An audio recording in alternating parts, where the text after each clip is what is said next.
Thank you for clicking on this video. If you clicked on it, you're intelligent. You're a free thinker. Or at least you will be once the video is done. But thank you for clicking. This is important. You're here for the debut. The one, the only, but maybe many more. We'll see. If this video does well and I get like money from this, I'll do more because I want money. That's the only reason I'm talking about the Lorax in my college dorm room right now is because I want money. So you're going to watch this video and you're going to think to yourself, wow, this guy's so intelligent. He changed the way I thought about the Lorax. And I should watch him more. I should give him suggestions. And really what I should do is subscribe, leave a comment, talk to sponsorships for him, and just do all the things. And maybe even screenshot when he's got like no subscribers so you can have like aura one day when I blow up and I make it. And you'll be like one of my day ones. We can do like one of the Mr. Beast things. We can be like, oh, I've been subscribed since 10 subscribers. And I'll like hand you $1 million. But that's not going to happen. I'm not going to give you $1 million. That won't occur. I was joking. If I had $1 million, the last person I'd give it to would be the viewer. I won't lie. Maybe not the last. There's people I would put below you. I mean, I put you kind of high up there because you're watching this video. I appreciate that, but no, I was lying with the Mr. Beast thing. But enough with the fluff and the intro. You don't care about that. Why you're here is why the Lorax is the villain. Because you are on a quest for knowledge. And you want to know. You read that title and you're like, he's not. But I'm going to click on this video because I'm going to be entertained. I want to hear this argument and I want to prove him wrong. Is what you're thinking right now. But you're not going to prove me wrong because I'm right. And here's why. So the Lorax begins. And we've got the Onceler. He's moving into this new forest of truffula trees. And it's all kumbaya. It's got sunshine and rainbows. It's got bears and it's got fish. And it's got this wonderful environment. Or at least you think it is. And the Onceler moves in. And he's like the only human there ever. And the forest greets him so wonderfully by immediately attacking him and trying to kill him for his marshmallows. This is true. The bears attacked him, and they probably would have killed him if he didn't bring out the marshmallows. And this is where we get to the first dichotomy of the film. We've got two worlds. We've got the industrialized world, and we've got the uncivilized, primitive world of the truffula trees in the forest. And the uncivilized world, they benefit from the industrialized world. They benefit from the things the Onceler brings.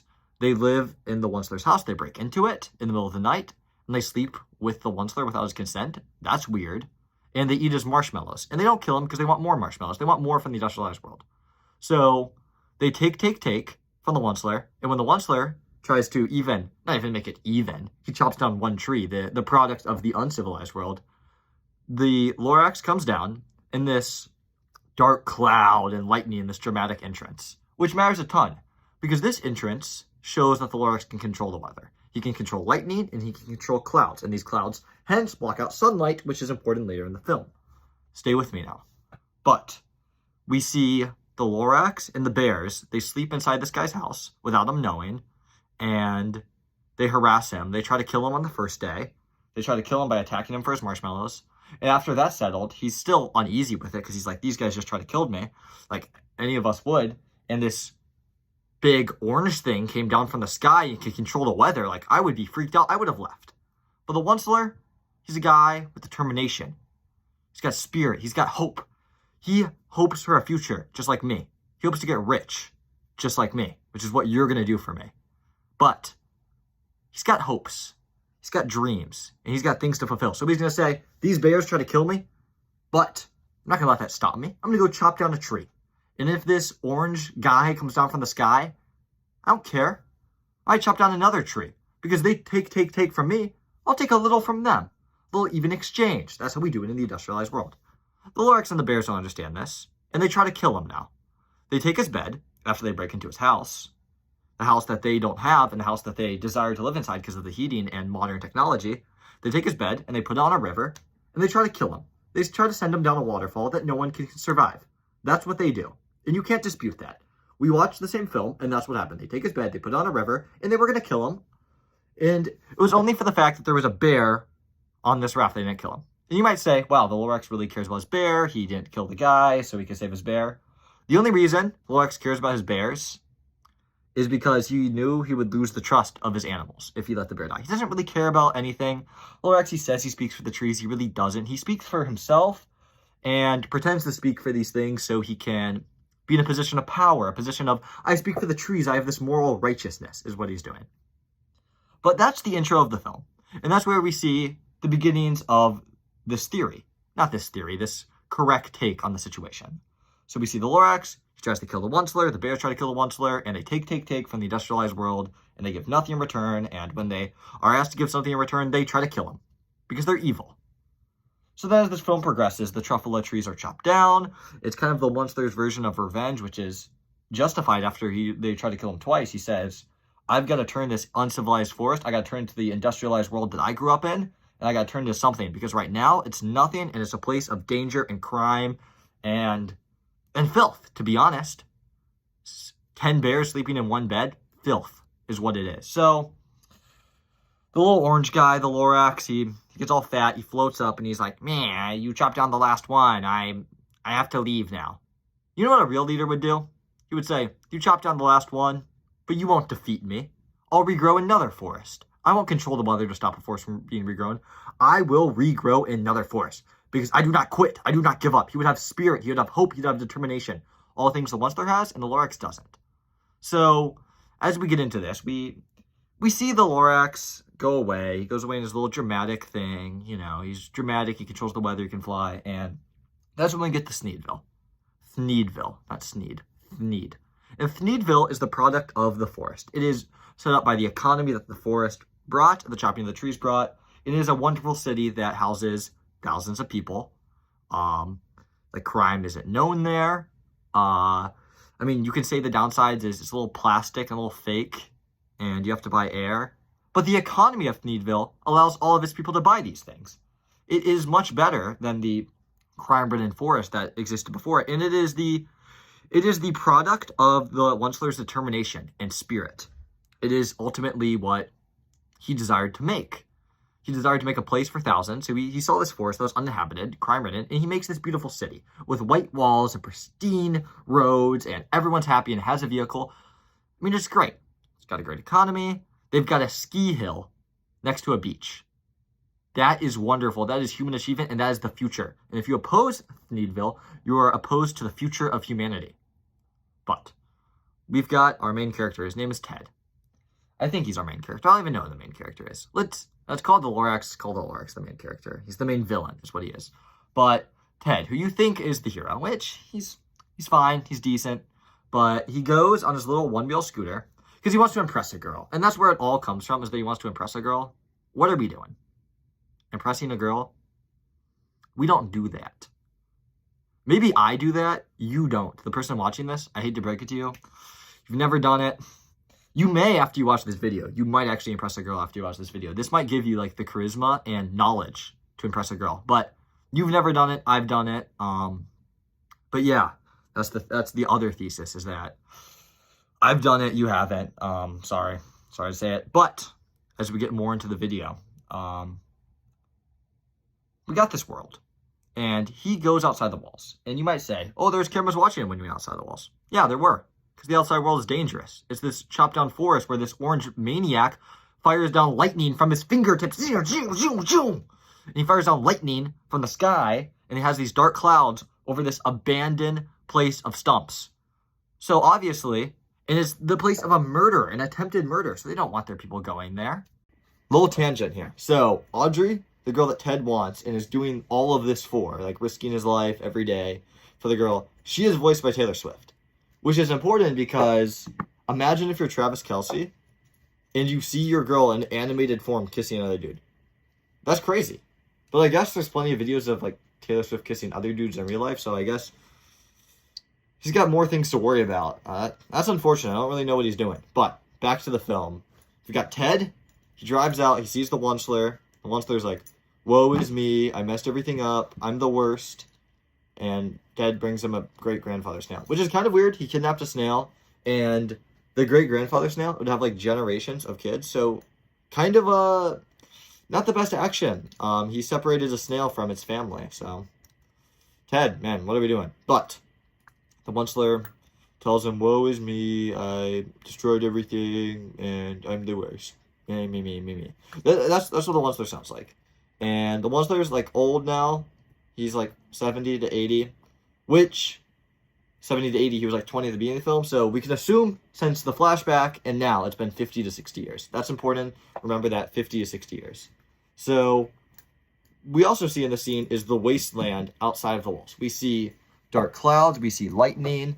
And these are the same things that we saw when the Lorax came down. So we can assume that this dark clouds and lightning is from the Lorax, is that he's causing this weather because he controls the weather. And he's doing this weather, these dark clouds and this lightning. There's no rain, though, that would lead to any fertility as well. So that's something interesting. But we can assume, not even assume, we know this, that he is controlling the weather of these dark clouds and this lightning to blot out the sun. And by blotting out the sun, he doesn't allow the forest to regrow. And he doesn't allow the forest to regrow because he wants to be the victim. It's because he wants to get the social credit. He wants to be seen as the victim. He wants to get the credit of being the victim. He wants to have everyone feel bad for him. He wants to advance socially, which he does at the end of the film, by being the victim. So that's the importance of this scene, is that we can see that Lorax controls the weather, and this goes into his victim narrative. So Ted goes back to the city, and Mr. O'Hare gives him some trouble, because Ted now has the seed. He has the seed to replant the tree. And Mr. O'Hare gives him some trouble. Mr. O'Hare brings his, 2 massive O-line men. Those guys have the peak athletic build, by the way. They would not let up a sack in an entire season. So those guys should get a contract, is the only thing. Thneedville football could be up to something. Who would you have as... All right, let me think of a little... You'd have those 2 guys as O-line men. You'd have Graham at running back. Graham's a lead at running back. She's sneaky fast. And then for QB, dude, you got Chet at QB. You saw Chet throwing the bear earlier.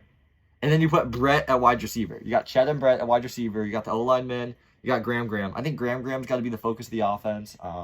You got, the aunt also. You got her at center. She's really big.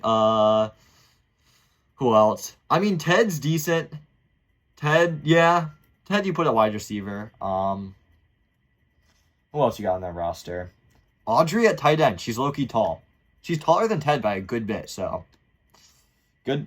Ted's fighting uphill battle on that one, but he wins the uphill battle. So I don't know how many people are in Thneedville, but that's a decent roster right there. I mean, there's certainly size on the O-line. I think there are some other big people in the film. There's certainly size on the O-line, and then Gam at running back that's going to do really well. She's the focus. But they go, these O-line men, they go into Ted's room to look for the seed, and it should be right on the counter. It should be right there on the dresser.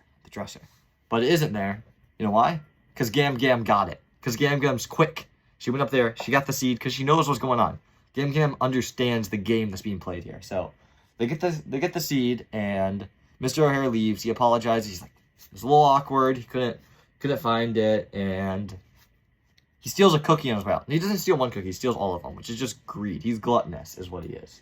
But at this point, Ted gets Audrey, and he gets Gam, and he gets his mom. They're like, we're going to go plant this tree, and we don't care if Mr. O'Hare likes it or not. And this leads to this ultimate chase scene through this goofy city full of ramps and bridges that lead to nowhere. It's quite a dangerous environment to be in. There's a lot of life risk. But eventually, due to Gam's greatness, they put the seed in the dirt, but they do a bunch of public harm. Not public harm, they do a lot of damage to the surroundings. They destroy a statue, they destroy a wall, so the people are kind of against them. But when they destroy this wall, it shows the outside world, which is the purple hue, the dark clouds and the lightning, and that convinces the people, we need to plant this tree, the outside world is destroyed. And this is exactly what the Lorax has been wanting. He finally gets to be the victim to the people of Thneedville. He's waited 50 years for everyone to see him as the victim. And now he's seen as the victim, which is why he'll return later. But they plant this tree. They sing a little song. They sing Let It Grow. It's a decent song. The little, the air delivery guy, he goes crazy. But you know who goes crazier in that song? Mr. O'Hare. He sings Let It Die. And he does a really good job in that song. And then they promptly kill Mr. O'Hare after he sings it by strapping a jetpack to his head and sending him off to his death. So, interesting actions of the city there just to kill Mr. O'Hare. I guess he was kind of evil, but I would kill the Lorax first. So, they kill Mr. O'Hare. That's what they do, while singing a song. While singing a song and clapping along, they have a public execution of their most famous citizen. Interesting town. But this is when the Lorax comes back down to the Once Lair. And he comes back down, he's grabbing his dumb tail, and he's like, you did good. And you know why he comes down at this moment? Because he realizes these humans, specifically Ted, had gone through, and Gam Gam. Gam Gam did a lot. Yeah, it's honestly Gam Gam. She's the hero of the story. Not the hero. I guess playing the tree. Kind of. Yeah, Gam Gam's the hero. If this video gets enough attention, I will post a Gam Gam edit as my next one. So make sure to be doing all the things. Share with your friends or whatever if you want to see a Gam Gam edit. Because I've never seen one of those. And if it gets enough attention, I'll put in an O'Hare edit. Because he's kind of tough too. But it'll make a Saddam Hussein Lorax edit to show he's the villain. That will go crazy. I'll post that everywhere. Make sure you repost it if it gets enough attention. But Lorax comes back down, and he realizes at this point, like, I can no longer be the victim. If I don't allow this tree to grow, like, I continue controlling the weather, continue blotting out the sun, because it's now a sunny day when he comes down. Because he controls the weather to be that way. If I continue controlling the weather to not allow anything to grow, people will finally see me for the fraud I am. People will see that I didn't want the trees to regrow, that I don't really want to speak for them, that I don't want the animals back. So he's like, all right, I have to give it up now. I have to give up being, not give up being the victim, because he still is the victim in his worldview and everyone else's. He has to give up being up there, way up in the sky, having no responsibilities, chilling. He probably had the best 50, 60 years of his life up there, is probably what happened. He probably was doing all the cool things that a Lorax can do. So he's like, I have to go back and look like I care about these trees because they've done all this action, and the humans would see me as a fraud if I let this tree die. Not let this tree die, force it to die. So Lorax comes down, everything's kumbaya, and you're just supposed to accept the narrative that Lorax came back down because the humans or something, even though he could have changed it the whole time. But that is why the Lorax is the villain. He is the villain because he controls the weather, and he is the villain because he wants to be the victim. Is because he tries to kill someone, the person promptly gets revenge, justified revenge, doesn't even try to kill him.